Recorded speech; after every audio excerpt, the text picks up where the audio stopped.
Shri Raju P Nair, ഒരു സമാന്തര സർക്കാർ എന്ന നിലയിൽ എന്നതുപോലെ സംസ്ഥാനത്തിന് ഏറ്റവും ഭീമമായ ബാധ്യതയുണ്ടാക്കിയ ഒന്നായി കിഫ്ബി മാറി എന്നത് ഇന്ന് ധവളപത്രത്തിലെ കണ്ടെത്തലുകളിൽ ഒന്നാണ്. അങ്ങനെ തുടങ്ങി ഈ സംസ്ഥാനത്തിനെ കടക്കണിയിലേക്ക് എത്തിച്ച, ഏറ്റവും ഗുരുതരമായ ഒരു ധനപ്രതിസന്ധിയിലേക്ക് തള്ളിവിട്ട, ഈ ഇനിയും ചരിത്രത്തിലെ തന്നെ ഏറ്റവും രൂക്ഷമായ ഒരു പ്രതിസന്ധി ഘട്ടത്തിലൂടെ ട്രഷറി കടന്നു പോകുന്ന ഈ സാഹചര്യം സൃഷ്ടിക്കപ്പെട്ടതിലെ പല പല കാരണങ്ങൾ ഇന്ന് ഈ ധവളപത്രത്തിലൂടെ വിശദീകരിക്കപ്പെടുന്നുണ്ട്. ഇതെല്ലാം കഴിഞ്ഞ 10 വർഷം കൊണ്ട് ഇടതുമുന്നണി സർക്കാർ ഉണ്ടാക്കിയ കടമാണ് എന്നാണോ ഈ ധവളപത്രത്തിലൂടെ സർക്കാർ പറയാൻ ശ്രമിച്ചത്? തീർച്ചയായിട്ടും സർക്കാരിൻ്റെ ഒരു ധനകാര്യ മിസ്മാനേജ്മെൻറ്റും അതുപോലെ തന്നെ അഴിമതിയും ധൂർത്തും എല്ലാം കൊണ്ട് ഉണ്ടായ കടത്തിൻ്റെ ഭാഗമാണ്. നോക്കൂ, കടം എടുക്കുന്നത് ഒരിക്കലും തെറ്റല്ല. സർക്കാരുകൾക്ക് എപ്പോഴും കടമെടുക്കേണ്ടി വരും, അനുവദനീയമായ കടം എടുക്കേണ്ടതായിട്ട് വരും. പക്ഷേ ഒരു ഫിസിക്കൽ ഡിസിപ്ലിൻ ഉണ്ടാവണമായിരുന്നു. ആ ഡിസിപ്ലിനോട് കൂടി നമ്മൾക്ക് ലഭിക്കുന്ന പൈസയും അല്ലെങ്കിൽ നമുക്ക് ലഭിക്കേണ്ട പൈസകളും എല്ലാം വെച്ചുകൊണ്ട് നമ്മുടെ പോളിസി, നമ്മുടെ പദ്ധതികളും പ്ലാൻ ചെയ്യുക എന്നുള്ളതായിരുന്നു.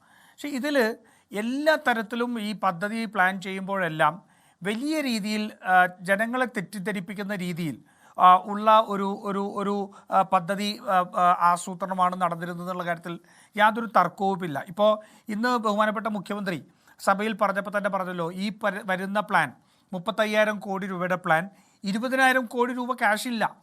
കാരണം എങ്ങനെയാണ് വന്നത്? 35,000 കോടിയുടെ പ്ലാൻ ആസൂത്രണം ചെയ്യുമ്പോൾ അതിൽ നമുക്ക് ലഭിക്കാൻ സാധ്യതയില്ലാത്ത, അല്ലെങ്കിൽ നമ്മൾ ലഭിക്കുമെന്ന് ആശിക്കുന്ന പണം ചേർത്തുകൊണ്ട് പ്ലാൻ ഉണ്ടാക്കുകയാണ്. എങ്ങനെയാണ് അത്തരത്തിലൊരു പദ്ധതി നടപ്പാക്കാൻ പറ്റുക? ഇപ്പോൾ കിഫ്ബി പറഞ്ഞു.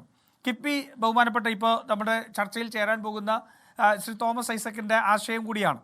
അദ്ദേഹം അന്ന് ആ കിഫ്ബി ആസൂത്രണം ചെയ്യുമ്പോൾ എന്ന് അദ്ദേഹം പറഞ്ഞത്, ഓഫ് ബജറ്റ് ഒരു പുതിയ ഒരു മൾട്ടിപർപ്പസ് ഒരു സ്പെഷ്യൽ വെഹിക്കിൾ ഉണ്ടാക്കുമ്പോൾ അതിനകത്ത് ഉദ്ദേശിച്ചിരുന്ന പണം മറ്റു സോഴ്സിൽ നിന്ന് പണം കണ്ടെത്തും എന്നല്ലേ പറഞ്ഞത്?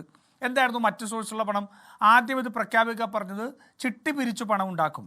ചിട്ടിയിൽ നിന്ന് പിരിച്ച് പണം ഉണ്ടാക്കി ആ പണത്തിൽ നിന്ന് ലാഭം ഉണ്ടാക്കി അതുവഴി നമ്മൾ ബിഗ് ടിക്കറ്റ് പ്രോജക്റ്റ് ഉണ്ടാക്കും. അതാണല്ലോ പറഞ്ഞത്. അങ്ങനെ ബിഗ് ടിക്കറ്റ് പ്രോജക്റ്റ് നടപ്പാക്കാൻ വേണ്ടിയിട്ട് ഉണ്ടാക്കിയ ആ സ്പെഷ്യൽ പർപ്പസ് വെഹിക്കിളിൽ ഏതെങ്കിലും ഒരു ബിഗ് ടിക്കറ്റ് പ്രോജക്റ്റ് നടന്നതായിട്ട് കഴിഞ്ഞ 10 വർഷത്തിൽ ഗോപീകൃഷ്ണൻ നമുക്ക് അറിയാവോ? ഒരു ബിഗ് ടിക്കറ്റ് പ്രോജക്റ്റ് പോലും നടന്നില്ല. എന്ന് മാത്രമല്ല, അദ്ദേഹം ഓഫ് ബജറ്റ് ഇത് കൊണ്ടുവരാൻ വേണ്ടിയിട്ട് നടത്തുമെന്ന് പറഞ്ഞ ചിട്ടി, ആ ചിട്ടിയിൽ 1 രൂപ പോലും ചിട്ടി അതിനകത്തേക്ക് വന്നില്ല. അവസാനം എന്ത് ചെയ്തു?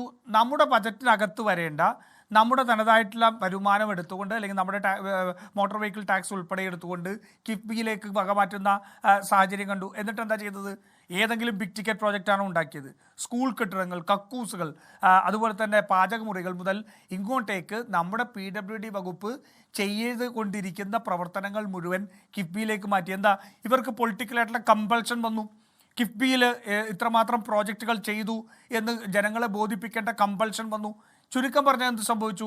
കടമെടുത്തും മറ്റു രീതിയിലും കൊണ്ടുവന്ന പണത്തിൽ നിന്ന് ഒരു റവന്യൂവും ഉണ്ടാക്കാത്ത, ഒരു തരത്തിലും റിട്ടേൺസ് ഉണ്ടാക്കാത്ത, നമ്മുടെ സാധാരണഗതിയിൽ നടക്കേണ്ട പ്രവർത്തനങ്ങൾ മുഴുവൻ കിഫ്ബിയിലേക്ക് മാറ്റി.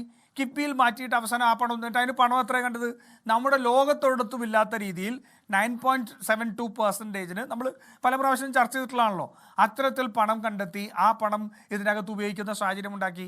അപ്പോൾ ചുരുക്കം പറഞ്ഞാൽ ഈ 2016 2017 അമെൻമെൻറ്റിന് ശേഷം ബഹുമാനപ്പെട്ട ശ്രീ തോമസ് ഐസക്ക് ഇതൊരു സ്പെഷ്യൽ പർപ്പസ് വെഹിക്കിളാക്കി പുറത്തുനിന്ന് പണം കണ്ടെത്തി ബിഗ് ടിക്കറ്റ് പ്രോജക്റ്റ് നടപ്പാക്കേണ്ടി വന്ന ആ ഇതിനകത്ത് ഒരൊറ്റ പ്രോജക്റ്റ് പോലും ചെയ്യാൻ ബിഗ് ടിക്കറ്റ് പ്രോജക്റ്റ് ചെയ്തില്ല. കക്കൂസും അല്ലെങ്കിൽ സ്കൂൾ കെട്ടിടവും ഒക്കെ ഉണ്ടാക്കാൻ അതെല്ലാം നമുക്ക് നേരത്തെ സംവിധാനം ഉണ്ടായിരുന്നല്ലോ, നമുക്ക് PWD ഉണ്ടായിരുന്നല്ലോ. പക്ഷേ അങ്ങനെ ഒരു അപ്പോൾ ഈ അതുണ്ടാക്കിയ ബാധ്യത എന്നിട്ടെന്താ? ഇത് പൊലിപ്പിച്ച് കാണിക്കുക. എന്താ ചെയ്തത്? നമ്മൾ ആകെ മൊത്തം അതിനകത്ത് വരുന്ന പ്രപ്പോസലിൻ്റെ തുകയായിട്ട് 92,000 കോടി രൂപ കിഫ്ബി വഴിക്ക് ചെയ്യുന്നു എന്ന് പറഞ്ഞു. അതിനകത്ത് AS കൊടുത്തിട്ടുള്ളതും അല്ലെങ്കിൽ TS ലഭിച്ചതായിട്ടുള്ള പദ്ധതികൾ എത്രയാണെന്ന് ചോദിച്ചാൽ ഏകദേശം 32,000 എന്നാണ് എൻ്റെ ഓർമ്മ. അത്രേ വരുന്നുള്ളൂ. ഇനി എക്സ്പെൻഡിച്ചർ ആയത് എത്രയാണെന്ന് ചോദിച്ചാൽ കഴിഞ്ഞ കുറച്ച് നാളുകൾക്ക് മുമ്പ് വരെ 20,000 കോടിയായിരുന്നു. കുറച്ച് വല്ലതും വ്യത്യാസം വന്നിട്ടുണ്ടാവും. അപ്പോൾ ഇത്തരത്തിൽ ജനങ്ങളെ കബളിപ്പിക്കുന്ന രീതിയിൽ ഉള്ള കുറേ പദ്ധതികളും പ്രപ്പോസൽസും പറഞ്ഞുകൊണ്ട് കാലം കഴിച്ചു കൂട്ടുകയായിരുന്നു. അതേസമയം തന്നെ നമ്മൾക്ക് ലഭിക്കേണ്ട റവന്യൂ, ആ റവന്യൂവിൽ വലിയ രീതിയിൽ നമ്മൾ വീഴ്ച വരുത്തി. നമ്മുടെ ടാക്സ് GST നിന്ന് നമുക്ക് ലഭിക്കേണ്ട വരുമാനം, അതുപോലെ തന്നെ നമുക്ക് മറ്റു രീതിയിൽ ഉണ്ടാക്കേണ്ട പുതുതായിട്ടുള്ള വരുമാനം, ഇതിലെല്ലാം നമ്മൾ സ്റ്റക്കായി പോയില്ലേ. നമ്മൾ പറഞ്ഞല്ലോ ഗോൾഡിൽ നിന്ന് നമുക്ക് 10 വർഷം മുമ്പ് ലഭിച്ചിരുന്ന അതേ നികുതിയാണ് 10 വർഷത്തിനു ശേഷം ഗോൾഡ് ഇത്രമാത്രം വില വർദ്ധിച്ചപ്പോഴും അതിൻ്റെ കൂടുതൽ സെയിൽസ് നടക്കുമ്പോഴും ഉള്ളത്. അതുപോലെ തന്നെ ബാറുകളിൽ നിന്നുള്ള കോമ്പൗണ്ടിങ് ടാക്സ്, നമ്മുടെ നികുതി വരുമാനത്തിൻ്റെ സോഴ്സുകൾ ലഭിക്കേണ്ടതെല്ലാം നമ്മൾ പൂർണ്ണമായിട്ടുള്ള പ്രവർത്തന സജ്ജമാക്കാത്തതിൻ്റെ പേരിൽ നമുക്കതെല്ലാം നഷ്ടം വന്നു എന്നുള്ളത് സത്യമല്ലേ. നമ്മുടെ റവന്യൂ എത്രമാത്രം നമുക്ക് ഇപ്പോൾ ബഹുമാനപ്പെട്ട തോമസ് ഐസക് തന്നെ GSTയെ സംബന്ധിച്ച് അന്ന് കേരള സർക്കാർ സ്റ്റാൻഡ് എടുക്കുമ്പോൾ എന്താ പറഞ്ഞത്, ഏറ്റവും വലിയ ബെനിഫിഷ്യറി ആവാൻ പോകുന്നത് നമ്മുടെ കേരളമാണെന്നാണ് പറഞ്ഞത്. 3000 കോടി രൂപയ്ക്ക് മേൽ എന്ന് പറഞ്ഞുകൊണ്ടാണ് എൻ്റെ ഓർമ്മ ശരിയാണെങ്കിൽ നമ്മൾ ഏറ്റവും വലിയ ബെനിഫിഷ്യറി ആയ ഒരു കൺസ്യൂമർ സ്റ്റേറ്റ് മാറാൻ പോകുന്നു. അങ്ങനെ ശരിയാണ്, അതാവുമായിരുന്നു. പക്ഷെ നമ്മളുടെ ടാക്സ് സ്ട്രക്ചർ നമുക്ക് പ്രോപ്പറായിട്ട് അത് ചെയ്യാൻ പറ്റുമോ, നമ്മുടെ ഇൻ്റലിജൻസ് പ്രോപ്പറായിട്ട് വർക്ക് ചെയ്യാൻ പറ്റുമോ, ഇതൊന്നും സംഭവിച്ചില്ല. അതോടുകൂടി നമ്മുടെ റവന്യൂ സ്റ്റാഗ്നൻ്റ് ആയിട്ട് നിന്നു. അതേസമയം തന്നെ ചെറിയ വർധനമൊക്കെ ഇല്ലെന്നൊന്നും ഞാൻ പറയുന്നില്ല, പക്ഷേ നമ്മളെ സംബന്ധിച്ചോളം നമ്മുടെ സാധ്യതകൾ ഉപയോഗിക്കാൻ കഴിയാത്ത സാഹചര്യത്തിലേക്ക് പോയി. നമ്മൾ പലപ്പോഴും എന്താ പറയുക, ഒരു മാനത്തെഴുതിയ കണക്ക് വെച്ചുകൊണ്ട് നമ്മുടെ സാമ്പത്തിക ചർച്ചകളിലേക്ക് പോയി. എപ്പോഴും നമ്മൾ ചർച്ച ചെയ്തതാണ് കേന്ദ്രത്തിൽ നിന്ന് 54,700 കോടി രൂപ കിട്ടാനുണ്ട്. നമ്മൾ പല പ്രാവശ്യം ചർച്ചകളിൽ ചോദിച്ചു, എന്താണ് ഈ 54,700 കോടി രൂപയുടെ കണക്ക്? സർക്കാർ കോടതിയിൽ പോകുമ്പോൾ മറ്റൊരു കണക്കാണ്, പാർലമെൻറ്റിൽ അവതരിപ്പിക്കുമ്പോൾ മറ്റൊരു കണക്കാണ്. എന്താ അവസാനം കണക്കെന്തായിരുന്നു? 2022 നിർത്തലാക്കിയ GST കോമ്പൻസേഷൻ നമുക്കിപ്പോൾ കിട്ടണമെന്ന് പറയുകയാണ്. നമുക്ക് നിർത്തലാക്കിയ നമ്മൾ അല്ലെങ്കിൽ GST റിജീമിലേക്ക് മാറിയപ്പോൾ 5 വർഷം മാത്രം GST കോമ്പൻസേഷൻ ഉള്ളൂ എന്നുള്ളത് നമ്മൾ 2026 നിന്നിട്ടും ആ GST കോമ്പൻസേഷൻ്റെ തുക കിട്ടിയിരുന്നെങ്കിൽ നമുക്ക് നന്നായിരുന്നു. റവന്യൂ ഡെഫിസിറ്റ് ഗ്രാൻറ്റിനെ കുറിച്ച് പറയും. എങ്ങനെയാ? 10ാം ധനകാര്യ കമ്മീഷനിൽ നമുക്ക് 3.82% ഉണ്ടായിരുന്നു. 15ാം ധനകാര്യ കമ്മീഷനിൽ നമുക്ക് 1.92 ഉള്ളൂ. അപ്പോൾ 11, 12, 13 പോയി. അപ്പോൾ ജനങ്ങളെ തെറ്റിദ്ധരിപ്പിക്കുന്നതിന് വേണ്ടി അവർക്ക് സൗകര്യപ്രദമായ കണക്കുകളെടുത്ത് ആ കണക്കുകൾ പറഞ്ഞ് ജനങ്ങളുടെ മുമ്പിൽ മറ്റൊരു പിക്ചർ ഉണ്ടാക്കുകയും അതേസമയം നമ്മുടെ പദ്ധതി ഉൾപ്പെടെ കട്ട് ചെയ്യുന്ന സാഹചര്യം. ഞാൻ കഴിഞ്ഞ സമ്പത്ത് വർഷം നമ്മൾ ചർച്ച ചെയ്തതല്ലേ, നമ്മുടെ പട്ടികജാതി വിഭാഗത്തിൽപ്പെട്ടവർക്ക് 500 കോടി രൂപ ബജറ്റിൽ നിന്ന് വെട്ടിമാറ്റി. 500 കോടി രൂപ. അതുപോലെ തന്നെ ട്രൈബൽ ഡിപ്പാർട്ട്മെൻറ്റിലുള്ളത് 121 കോടി രൂപയാണെന്നാണ് എൻ്റെ ഓർമ്മ. അത്രയും കോടി രൂപ കഴിഞ്ഞ ബജറ്റിൽ നിന്ന് വെട്ടിമാറ്റി. നമ്മുടെ പദ്ധതിയുടെ സൈസ് മുഴുവൻ വെട്ടിക്കുറച്ചു. അപ്പോൾ ഇത്രയെല്ലാം നടത്താൻ ഒരു ഫിനാൻഷ്യൽ ഡിസിപ്ലിൻ ഇല്ലാത്ത 10 വർഷമായിരുന്നു കടന്നുപോയത്.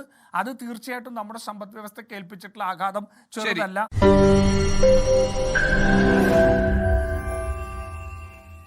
ലോകത്തെവിടെയായാലും ഏത് സമയത്തും 24 വാർത്തകളും ഓഗ്മെന്റഡ് റിയാലിറ്റി പാക്കേജുകളും എക്സ്പ്ലെയിനറുകളും വിശദമായി കാണാൻ ഞങ്ങളുടെ YouTube ചാനൽ നിങ്ങൾക്ക് സബ്സ്ക്രൈബ് ചെയ്യാം.